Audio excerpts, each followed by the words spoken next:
नमस्कार दर्शक बंधु आज हूँ जुलाई मास 16 तारिख बुधवार। चलतु देखि नवा आज सकाळ मुख्य खबर।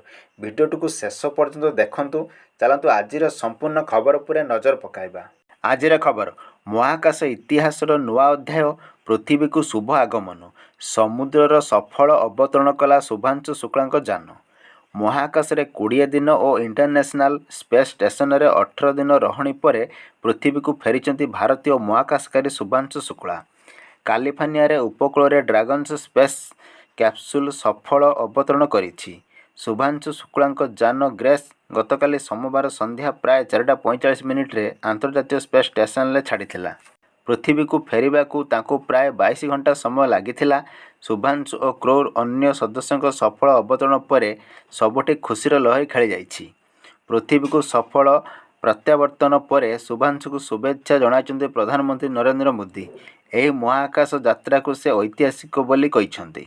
परवर्ती खबर जीवन युद्धरे हारिगले सौम्याश्री मृत्युवरण कले बालेश्वर फकीरमोहन कॉलेज आत्माहुति उद्यम करिथिबा छात्री सौम्याश्री बिसी।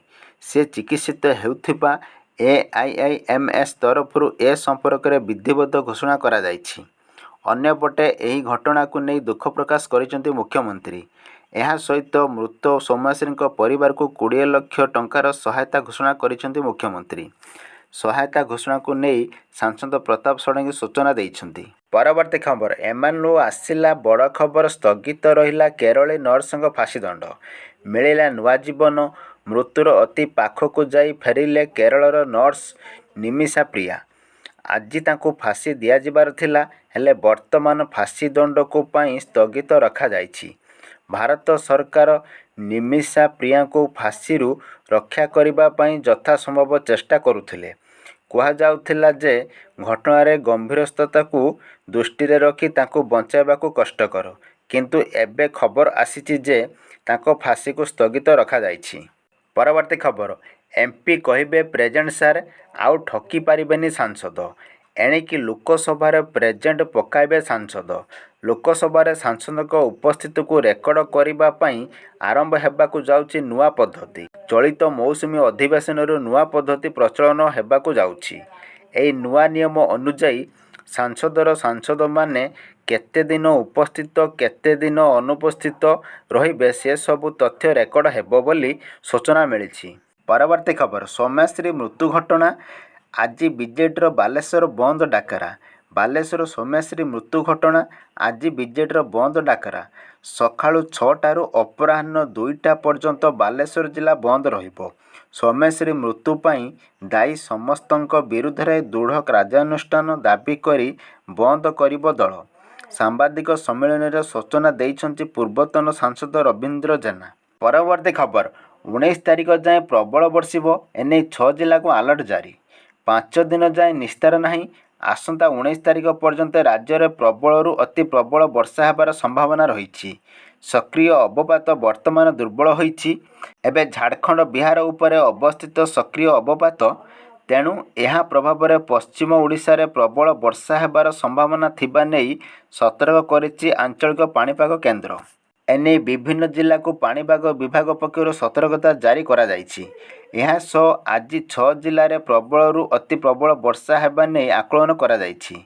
सेही सबु जिला गुड़िक है मयूरभंज, केन्दुझर, सुंदरगढ़, संबलपुर, झारसुगुड़ा और बरगढ़ जिले में बर्षिबो। एनई आज 6 जिला को ऑरेंज वार्निंग जारी करा जाइछि। परवर्ती खबर बदलला यूट्यूबर मोनेटाइजेशन पॉलिसी, प्रभावित हेबे कंटेंट यूजर्स। गत मंगलवार ठारू लागू हैला लोकप्रिय वीडियो स्ट्रीम प्लेटफॉर्म यूट्यूबर नुआ पॉलिसी। गूगल यूट्यूबर मोनेटाइजेशन पॉलिसी पाई गतकाली अर्थात 15 जुलाई बड़ परिवर्तन करिछि। यह आगामी दिन में कॉपी एवं रिपीट विषय वस्तु उपरे कड़ा कार्यानुष्ठान ग्रहण करिवो। तेबे एही नुआ नीति रे बहुल भाव में पुनरावृत्ति कंटेंट उपरे रोक लागिबो। एने प्लेटफॉर्म विशेष ध्यान देउछि। संशोधित निर्देशावली यूट्यूबर ऑफिशियल पेज प्रकाशित होइछि, जेउथिरे स्पष्ट भाव में उल्लेख करा जाइछि जे आगामी समय केवल मूल एवं प्रमाणिक विषय वस्तु प्रचार करा जिवो एवं प्लेटफॉर्म द्वारा मुद्रीकरण करा जिवो। यूट्यूब निजर प्रकृत क्रिएटर को सुरक्षा देव एवं एही प्लेटफॉर्म रे ଅପବ୍ୟବହାରକୁ ରୋକିବ। ଏହାଦ୍ୱାରା କ୍ଲିକବେଟ୍, ନିମ୍ନ ଗୁଣବତ୍ତା ଏବଂ ରିପିଟ୍ ହେଉଥିବା ଭିଡ଼ିଓକୁ ରୋକାଯାଇପାରିବ। କମ୍ପାନୀ କେବଳ ଭ୍ୟୁ ପାଇବା ଉଦ୍ଦେଶ୍ୟରେ ସୃଷ୍ଟି ହୋଇଥିବା ଭିଡ଼ିଓ ବ୍ୟତୀତ ଶିକ୍ଷା ବା ମନୋରଞ୍ଜନ ଯୋଗଦାନ ଦେଉଥିବା ବିଷୟବସ୍ତୁ ଉପରେ ଅଧିକ ଗୁରୁତ୍ୱ ଦେଉଛି। ଏପରି ଭିଡ଼ିଓ ୟୁଜର୍ସଙ୍କ ଅଧିକ ଲାଭଦାୟକ ହୋଇଥାଏ। ଯଦି ଜଣେ ବ୍ୟକ୍ତି ତାଙ୍କ ଚ୍ୟାନେଲକୁ ମୁଦ୍ରୀକରଣ କରିବାକୁ ଚାହାନ୍ତି, ତେବେ ସେହି ବ୍ୟକ୍ତିଙ୍କ ଆକାଉଣ୍ଟରେ ପୂର୍ବ ପରି 1000ରୁ ଅଧିକ ସବସ୍କ୍ରାଇବର ରହିବା ଉଚିତ। ସବସ୍କ୍ରାଇବର ସର୍ତ୍ତ ପୂରଣ କରିବା ବ୍ୟତୀତ 90 ଦିନରେ ଭିଡ଼ିଓରେ 4000 ଘଣ୍ଟା ଦେଖିବା କିମ୍ବା 1 କୋଟି ସର୍ଟ ଭ୍ୟୁ ହେବା ଉଚିତ। ଏହିସବୁ ଉପରେ ୟୁଟ୍ୟୁବରଙ୍କର ଏବେ ଆଉ ଏକ ସର୍ତ୍ତ ଅଛି ଏବଂ ତାହା ହେଉଛି ଆପଣଙ୍କ ବିଷୟବସ୍ତୁ ମଧ୍ୟ ମୌଳିକ ଏବଂ ପ୍ରାମାଣିକ ହେବା ଉଚିତ।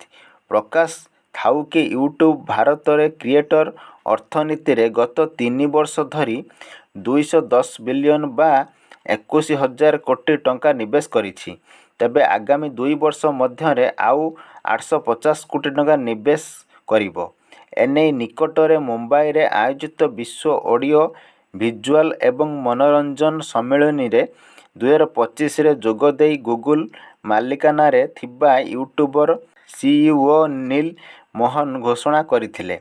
ୟୁଟ୍ୟୁବରେ ଏକ ବଡ଼ ପଦକ୍ଷେପ ନେବା ପଛର ଉଦ୍ଦେଶ୍ୟ ହେଉଛି ଏଆଇ ଏବଂ ସ୍ପାମ୍ ବିଷୟବସ୍ତୁ ସଂଖ୍ୟା ହ୍ରାସ କରିବା ଏବଂ ମୌଳିକ ବିଷୟବସ୍ତୁ ଉପରେ ଲୋକଙ୍କର ଧ୍ୟାନ ବୃଦ୍ଧି କରିବା। ପରବର୍ତ୍ତୀ ଖବର, ସୌମ୍ୟଶ୍ରୀଙ୍କ ମୃତ୍ୟୁକୁ ନେଇ ରାଜନୀତି ତେଜିବା ପରେ ପ୍ରତିକ୍ରିୟା ରଖିଲେ ବାପା। କହିଲେ, ମୋ ଝିଅକୁ ନେଇ ରାଜନୀତି କରାନଯାଉ।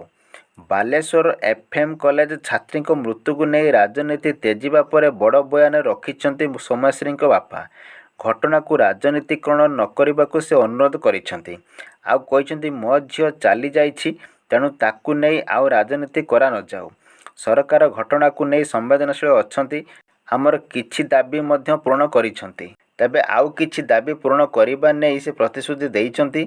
ଗତକାଲି ରାଷ୍ଟ୍ରପତି 10 ମିନିଟ୍ ମୋ ସହ ଆଲୋଚନା କରିଥିଲେ। ଝିଅ ବଞ୍ଚିବା ପାଇଁ ସେ ପ୍ରାର୍ଥନା କରିଥିଲେ, କିନ୍ତୁ ମୋ ଝିଅ ବଞ୍ଚିପାରିଲା ନାହିଁ। ନ୍ୟାୟ ପାଇବା ପର୍ଯ୍ୟନ୍ତ ମୁଁ ଲଢ଼େଇ ଜାରି ରଖିବି ବୋଲି କହିଛନ୍ତି ସୌମ୍ୟଶ୍ରୀଙ୍କ ବାପା। ପରବର୍ତ୍ତୀ ଖବର, କଳାହାଣ୍ଡି ଜିଲ୍ଲା କଲାମୁଣ୍ଡା ବ୍ଲକ ଜୋରଡ଼ାବରା ପଞ୍ଚାୟତ କୁଶଲା ଗାଁ କଲୋନୀ ପଡ଼ାରେ ରହୁଥିବା ପ୍ରାୟ 40ଟି ପରିବାର ଦୀର୍ଘ 40 ବର୍ଷ ହେଲା ବସବାସ କରି ଆସୁଛନ୍ତି। ହେଲେ ଆଜି ଯାଏଁ ସେମାନଙ୍କୁ ଘରଢିଅ ପଟ୍ଟା ମିଳିନି। ବ୍ଲକ ପ୍ରଶାସନଠୁ ଜିଲ୍ଲା ପ୍ରଶାସନ ଯାଏଁ ବାରମ୍ବାର ଲିଖିତ ଆବେଦନ କରିଥିଲେ ହେଁ ଏମାନଙ୍କ କଥାକୁ ପ୍ରଶାସନ ଗୁରୁତ୍ୱ ଦେଉନଥିବା ପଡ଼ାବାସୀ ଅଭିଯୋଗ କରିଛନ୍ତି। ଖୁବ୍ ଶୀଘ୍ର କଲାମୁଣ୍ଡା ତହସିଲ କାର୍ଯ୍ୟାଳୟ ସମ୍ମୁଖରେ ସେମାନେ ଧାରଣା ଦେବେ ବୋଲି ଚେତାବନୀ ଦେଇଛନ୍ତି। ପରବର୍ତ୍ତୀ ଖବର, ରାସନ କାର୍ଡକୁ ନେଇ ଆସିଲା ବଡ଼ ଅପଡେଟ୍। 3 ମାସରେ E-KYC ନ କଲେ କଟାଯିବ କାର୍ଡ। ରାସନ କାର୍ଡ ପାଇଁ 20,58,000 ଲୋକ E-KYC କରିନାହାନ୍ତି। ଏନେଇ ଖାଦ୍ୟ ଯୋଗାଣ ମନ୍ତ୍ରୀ କୃଷ୍ଣଚନ୍ଦ୍ର ପାତ୍ର ସୂଚନା ଦେଇଛନ୍ତି। E-KYC କରିନଥିବା ଲୋକଙ୍କ ଚାଉଳ ବନ୍ଦ କରାଯାଇଛି। ଯଦି ଚାଉଳ ଯାଉନି, ସେମାନେ E-KYC କଲେ ସରକାର ଚାଉଳ ଦେବେ। E-KYC କରିନଥିବା ଲୋକଙ୍କ ପାଇଁ ସରକାର 3 ମାସ ଅପେକ୍ଷା କରିବେ। କାର୍ଡଗୁଡ଼ିକ ସେହି ସମୟରେ ସସ୍ପେଣ୍ଡ ଅବସ୍ଥାରେ ରହିବ। 3 ମାସରେ E-KYC ନ କଲେ କାର୍ଡଗୁଡ଼ିକ ସରକାର କାଟିଦେବେ। ତେବେ ନେଟୱାର୍କ ନଥିବା ଜିଲ୍ଲାମାନଙ୍କରେ ନେଟୱାର୍କ ବ୍ୟବସ୍ଥା କରାଯାଇଛି। 5 ବର୍ଷରୁ ଅଧିକ ବୟସ୍କ ପିଲାମାନେ ରାସନ କାର୍ଡରେ ସାମିଲ ହେବେ ବୋଲି ମନ୍ତ୍ରୀ କହିଛନ୍ତି।